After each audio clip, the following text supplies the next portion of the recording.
بسم اللہ الرحمن الرحیم۔ السلام علیکم ویورز، ہربل ورلڈ ایک نئی ویڈیو کے ساتھ آپ کی خدمت میں حاضر ہے۔ ویڈیو شروع کرنے سے پہلے چند گزارشات۔ بحیثیت طبیب کا کام دوا دینا اور مریض کا کام دوا استعمال کرنا ہے۔ باقی اس چیز پہ یقین رکھیں کہ شفا من جانب اللہ سبحانہ و تعالیٰ ہے، وہ چاہے تو ایک چٹکی راکھ سے بھی شفا دے سکتا ہے، جیسا کہ یہ مثل مشہور بھی ہے۔ اس ویڈیو میں ہم جو چیزیں ڈسکس کریں گے، سب سے پہلے ان کی طرف آتے ہیں۔ سب سے پہلے ہم آپ کو بتائیں گے کہ بلڈ پریشر کیسے چیک کیا جاتا ہے، اس کی پوزیشننگ کیا ہوگی، اور بلڈ پریشر چیک کرنے سے پہلے آپ کو کیا کرنا چاہیے۔ اس کے علاوہ آپ کو بتائیں گے کہ ہائی بلڈ پریشر کیا ہے، اس کی وجوہات کیا ہو سکتی ہیں، اس کی نشانیاں یا علامات کیا ہیں، یہ آپ پر کیا اثرات ڈال سکتا ہے، اور اس کا دیسی یا ہربل علاج کیا ہے۔ علاج کے ضمن میں ہم آپ کے ساتھ کچھ دیسی نسخے ڈسکس کریں گے، اور آپ کو بتایا جائے گا کہ ان کا استعمال کا طریقہ کیا ہے اور کتنے عرصہ آپ اس کو استعمال کریں جس سے آپ کو افاقہ ہوگا۔ ویورز، جیسا کہ آپ جانتے ہیں، ہائی بلڈ پریشر بلا شبہ اس دور کا سب سے بڑا طبی مسئلہ بن چکا ہے۔ یہ مرض بالعموم 35 سے 60 سال کی عمر میں بکثرت پایا جاتا ہے، جبکہ مردوں کے مقابلے میں خواتین میں یہ مرض کم ہوتا ہے۔ تندرست اشخاص میں بھی جسمانی مشقت یا جذباتی ہیجان سے بلڈ پریشر بہت زیادہ بڑھ سکتا ہے، لیکن کچھ دیر میں معمول پر آ جاتا ہے۔ جیسے کہ آپ کہیں جسمانی مشقت سے مراد بھاگ دوڑ، کام کی زیادتی یا کوئی ایکسرسائز ہو سکتی ہے۔ ویوز، یہ بات یاد رکھنے کی ہے کہ ہمارا بلڈ پریشر سارا دن ایک ہی طرح سے ایک ہی لیول پہ نہیں رہتا۔ دن کے مختلف اوقات میں مختلف سچویشنز کے حساب سے آگے پیچھے ہوتا رہتا ہے۔ جیسے کہ صبح کے وقت تک جب ہم سو کے اٹھیں گے، اس وقت ہمارا بلڈ پریشر اور ہوگا، دوپہر کو اور ہو سکتا ہے، رات کو اور ہوگا۔ اسی طرح اگر آپ واش روم میں سے ہو کے آتے ہیں تب بلڈ پریشر اور ہوگا، اس کے علاوہ اگر پانی پیتے ہیں اس کے بعد بلڈ پریشر اور ہوگا۔ تو مختلف اوقات میں بلڈ پریشر مختلف طرح سے رہتا ہے۔ اگر ہم بات کریں کہ بلڈ پریشر کی کیٹیگری کو اگر ہم ڈسکس کریں تو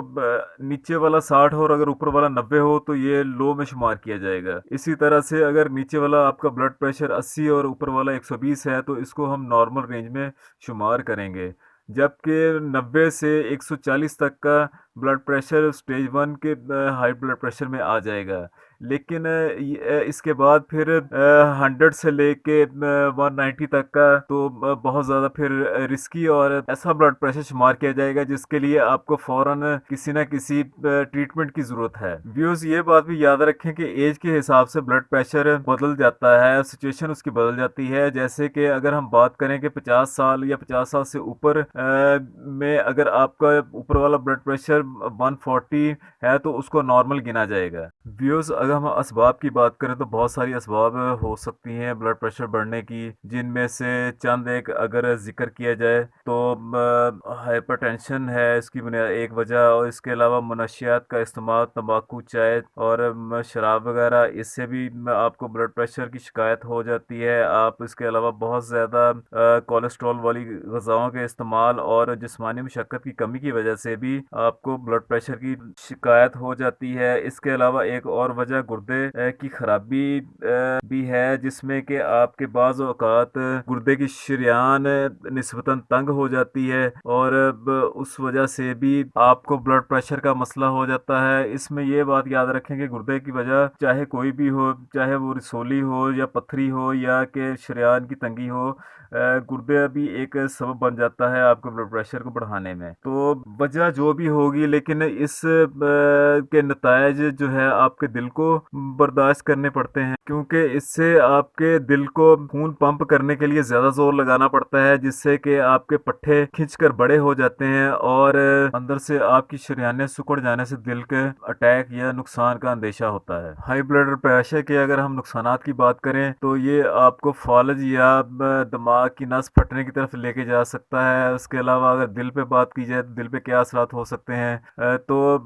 یہ یاد رکھیں کہ جب بھی آپ بلڈ پریشر کے ساتھ آپ کے دل کی دیواروں کے ساتھ ٹکرائے گا تو وہ ان کو کمزور کرتا رہتا ہے، جو کہ ہارٹ کے اٹیک کا سبب بن جاتا ہے۔ ویوز، اگر ہم بلڈ پریشر چیک کرنے کے دوسرے طریقے کی بات کریں تو آپ کو ایک اسکرین پر پکچر دکھائی دے رہی ہوگی، جس میں آپ کو بتایا گیا ہے کہ کس پوزیشن سے آپ بیٹھیں گے اور کیا کیا کریں گے، جیسے کہ اگر آپ بلڈ پریشر چیک کرنا چاہ رہے ہیں اس سے پہلے 5 منٹ پہلے آپ ریسٹ کریں، لیکن اس میں یہ یاد رکھیں کہ اگر آپ میں کوئی جسمانی مشقت یا بھاگ دوڑ کر کے آئے ہوں تو پھر آپ کو 20 سے آدھا گھنٹہ آرام کرنا چاہیے، اور اس کے بعد آپ اپنا بلڈ پریشر چیک کریں۔ اس کے علاوہ آپ کس پوزیشن سے کیسے بیٹھیں گے وہ بھی آپ اس تصویر میں دیکھ سکتے ہیں۔ آپ نے اپنے بازو کو کیسے رکھنا ہے، جو کہ ہمیشہ آپ کے چیسٹ یا ہارٹ کے لیول کے اوپر ہونا چاہیے، اور بالکل بات نہ کریں، اسٹرل ہو کے بیٹھیں، اور اپنا بازو بھی سیدھا رکھیں اور کوہنی کو اونچا رکھیں۔ اگر آپ لیفٹ ہینڈر ہیں تو پھر آپ کو اپنا رائٹ ہینڈ کا بی پی چیک کروانا ہوگا، اور اگر آپ رائٹ ہینڈر ہیں تو پھر آپ کو اپنا لیفٹ ہینڈ کا بی پی چیک کروانا چاہیے۔ اس کے علاوہ کوشش کریں کہ اپنا بی پی صبح جب آپ سو کے اٹھیں تب یا سونے سے پہلے ان دونوں اوقات میں بی پی چیک کریں، اور ایک ہی وقت میں روزانہ چیک کر کے دیکھیں کہ ایک جیسی ریڈنگ آ رہی ہے۔ اور ریڈنگ کے ضمن میں ایک اور بات ہے، جو کہ اگر آپ اپنے دونوں بازوؤں کی ریڈنگ کریں گے تو بعض مریضوں میں دونوں بازوؤں کی ریڈنگ ایک جیسی نہیں آتی، لیکن اگر آپ کے دونوں بازوؤں کی ریڈنگ میں 10 پوائنٹس تک کا فرق ہے تو اس میں کوئی اتنی پریشانی کی بات نہیں ہے، لیکن اگر آپ کے بازوؤں کی ریڈنگ میں 15 پوائنٹ یا اس سے زیادہ کا فرق ہو جاتا ہے تو پھر یہ آپ کے لیے ایک پریشانی کی بات ہے۔ یہ اس چیز کی نشانی ہو سکتی ہے کہ آپ کی وینز میں کسی قسم کی رکاوٹ ہے۔ جی ویوز، اگر ہم نشانیوں یا علامات کی بات کریں تو اس میں سے چند ایک یہ ہیں، جیسے کہ چلتے پھرتے یا سیڑھی چڑھنے سے سانس پھولنے لگ جاتا ہے، رات کو نیند نہیں آتی، ٹانگوں اور ٹخنوں پر ورم آ جاتا ہے۔ اس کے علاوہ اگر بات کریں تو کھانسی اور کمزوری محسوس ہوتی ہے، پیٹ کے نچلے حصے میں درد رہنے لگ جاتا ہے۔ اس کے علاوہ سینے پہ بوجھ یا دباؤ سا محسوس ہونے لگ جاتا ہے، اور ایک علامت اور ہو سکتی ہے کہ مریض بائیں پہلو پہ نہیں سو پاتا، اور اس کے علاوہ سر میں درد بھی رہنے لگ جاتا ہے۔ یہ سب علامات ہائی بلڈ پریشر کی نشاندہی کر سکتی ہیں، لیکن یہ بات یاد رکھیں کہ سر کا درد ہمیشہ ہائی بلڈ پریشر کی وجہ سے ہی نہیں ہوتا، اس کے علاوہ کوئی اور وجہ بھی ہو سکتی ہے۔ ویوز، جیسا کہ آپ کے ساتھ مختلف قسم کی وجوہات ڈسکس کی گئی ہیں کہ کن وجوہات کی وجہ سے آپ کو ہائی بلڈ پریشر ہو سکتا ہے، تو اس ضمن میں جو بات کرنے کی ہے وہ یہ ہے کہ اپنی اگر خوراک کو بہتر کر لیں اور ایک بیلنسڈ ڈائٹ استعمال کرنا شروع کر دیں تو آپ اس مرض سے بچ سکتے ہیں، جس میں کہ آپ مرغن غذاؤں کا استعمال کم کریں، اور زندگی میں یہ معمول بنا لیں کہ آپ روزانہ چاہے کچھ منٹ کے لیے لیکن ایکسرسائز لازمی کریں، چاہے وہ ایکسرسائز ایک واک کی شکل میں ہی ہو۔ اگر ہم صرف اپنے کھانے پینے کی روٹین اور خوراک کو درست کر لیں تو ہم بہت سے امراض سے بچ جاتے ہیں، جس میں سب سے ضروری چیز یہ ہے کہ رات کو کھانے کو وقت پر کھائیں اور سونے سے 2 گھنٹے کم از کم پہلے کھا لیں۔ اگر آپ کا معدہ ڈسٹرب ہے اور آپ کو تیزابیت کا مسئلہ ہو رہا ہے تو آپ کو لازمی بات ہے کہ بلڈ پریشر کا مسئلہ بھی ہو جائے گا، کیونکہ جب ہمارا معدہ درست طریقے سے افعال سے انجام نہ دے رہا ہو تو ہمیں بی پی کا مسئلہ لازمی ہو جاتا ہے، اور اس کے لیے پھر یہ آپ کو کریں کہ اپنی خوراک کو مناسب بنائیں اور اپنے زندگی میں ایکسرسائز کو شامل کر لیں۔ اس ضمن میں ایک بات اور ہے کہ سونے سے پہلے جب سوتے وقت اپنا تکیے کو اونچا رکھیں اور اونچے تکیے کے ساتھ سونے کی عادت بنائیں جب تک کہ آپ کے تیزابیت کا مسئلہ حل نہیں ہو جاتا۔ اس کے علاوہ دیکھا گیا ہے کہ بی پی بڑھنے کی ایک اور وجہ جذباتی ہیجان یا ذہنی تناؤ، چاہے وہ خانگی امور کی وجہ سے ہو یا کہ کاروباری مسائل کی وجہ سے، یہ بھی آپ کو بی پی بڑھنے کے مرض میں مبتلا کر دیتا ہے۔ تو اس ضمن میں ایک تو یہ ہے کہ جب بھی آپ اپنے آپ کو ذہنی تناؤ یا دباؤ میں محسوس کریں اور آپ کو لگے کہ آپ کا بی پی بڑھ رہا ہے تو فوراً اس کمرے یا اس جگہ سے باہر آ جائے کھلی ہوا میں، اور کھلی ہوا میں آ کے لمبے لمبے سانس لینے شروع کر دیں اور پانی پئیں، اس سے بھی آپ کا بی پی نارمل ہو سکتا ہے۔ جی ویوز، اب ہم نسخہ جات کی طرف آ جاتے ہیں۔ تو سب سے پہلا نسخہ یہ ہے کہ اگر آپ کا بی پی اور آپ کو بے خوابی کی شکایت ہے تو اس کے لیے آپ مغز تخم تربوز لیں 5 تولہ، اور 5 تولہ خشخاش سفید لے لیں، اور ان کا صفوف بنا لیں، اور صفوف بنا کے 2 سے 3 ماشا صبح و شام نہار منہ استعمال کریں۔ یہ بات یاد رکھیں کہ ہمیشہ ہربل نسخہ جات کو نہار منہ ہی یا خالی معدہ ہی استعمال کیا کریں، خالی معدہ استعمال کرنے سے اس کی افادیت بڑھ جاتی ہے۔ جی، اب ہم آتے ہیں نسخہ نمبر 2 کی طرف۔ آپ سانجنے کے پتے 1 اونس لیں اور 4 اونس پانی میں ڈال کر ان کو پکائیں، جب مقدار آدھی رہ جائے یعنی کہ آپ 1 اونس اور 4 اونس پانی کے ساتھ جب مقدار آپ کو لگے کہ یہ اب 2 اونس پانی رہ گیا ہے تو اس میں آپ قدرے مٹھاس شامل کر کے 16 دن تک نہار منہ پیتے رہیں۔ اس کا یہ ہے کہ روزانہ آپ اسی طرح سے بنا لیں اور بنا کے پانی پی لیا کریں، 16 دن تک پانی پئیں، انشاءاللہ تعالیٰ اس سے بھی آپ کا بی پی کنٹرول ہونا شروع ہو جائے گا۔ جی ویوز، اب ہم تیسرے نسخے کی طرف آ جاتے ہیں ازم میں، لیکن نسخہ شروع کرنے سے پہلے آپ کو یہ بات بتا دوں کہ جتنی بھی آپ کو چیزیں بتائی گئی ہیں یہ تمام کی تمام آپ کو کسی بھی پنسار یا حکیم کی دکان سے مل جائیں گی، اس لیے آپ کو ان چیزوں کی اویلیبلٹی کے بارے میں پریشان ہونے کی قطعاً ضرورت نہیں ہے۔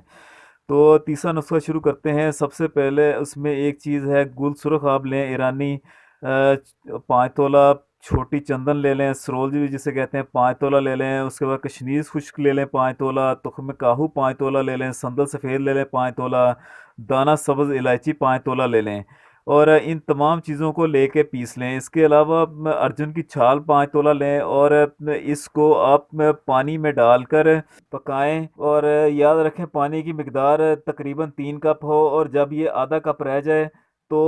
اس کو چھان کر پانی کو علیحدہ کر لیں، اور باقی آپ نے جو سفوف بنایا تھا اس کو اس پانی میں شامل کر کے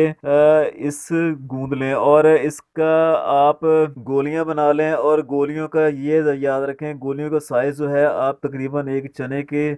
سائز کے مطابق رکھیں۔ اس کے استعمال کا طریقہ یہ ہوگا کہ یہ مرض کی شدت کے مطابق آپ استعمال کریں گے۔ اگر مثال کے طور پر آپ کو معمولی نوعیت کا بلڈ پریشر کا مسئلہ ہے تو پھر آپ 2 گولیاں صبح اور 2 گولیاں شام نہار استعمال کر لیں، اور اگر آپ کو درمیانی نوعیت کا مسئلہ ہے تو پھر آپ 2 گولیاں صبح اور 2 دوپہر اور 2 رات کو استعمال کر لیں۔ اسی طرح سے اگر آپ کو شدید نوعیت کا مسئلہ ہے تو پھر آپ یہ 2 گولیاں دن میں 4 دفعہ استعمال کر لیں۔ یہ بات یاد رکھیں کہ گولیاں آپ کھانا کھانے سے آدھا گھنٹہ پہلے لیں۔ انشاءاللہ تعالیٰ اس تیر بہدف نسخے سے آپ کو کافی افاقہ ہوگا۔ اپنی دعاؤں میں یاد رکھیے گا، اور اس چینل کو سبسکرائب کرنا اور بیل کے آئیکن کو پریس کرنا مت بھولیے گا۔